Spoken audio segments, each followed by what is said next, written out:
I'm going to start this video with some background to help you understand why what I'm about to tell you is a really important piece of advice. I was born in 1988. I know, the 80s. Ugh, old as fuck. I was born in a small country called Albania in southeastern Europe and moved to the UK aged 11. I also didn't have much money at the time, and neither did my friends, so we didn't have mobile phones. To put it in perspective, from the ages of 11 to 15, the only way for me to communicate with my friends during the weekends or school holidays was to either just knock on their house door and hope they were there, or call them on the house phone and ask their parents if I could speak to them. Also, if I ever wanted to find out any information about anything, the main point of reference was my parents, teachers or friends. I didn't have access to a computer or the internet until around the age of 14-15. The reason I tell you all this is because I feel somewhat sorry for all the teenagers now. You have access to so much information and content instantly at your fingertips that it can make you very anxious and stressed. You see very good looking, young, confident, rich boys and girls online and you feel inadequate.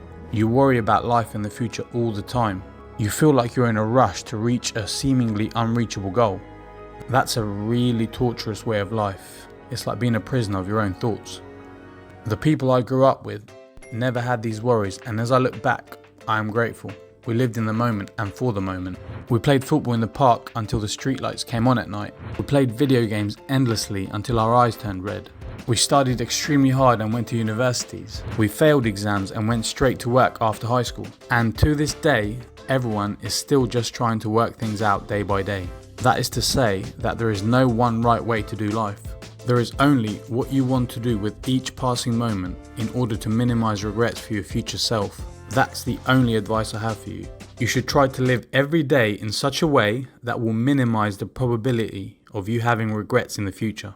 Life is just a series of generations working through trials and tribulations and passing on their knowledge to the next. Each person in every generation has had a unique experience of life. Therefore, their values, their teachings, their insecurities will be different from the next person.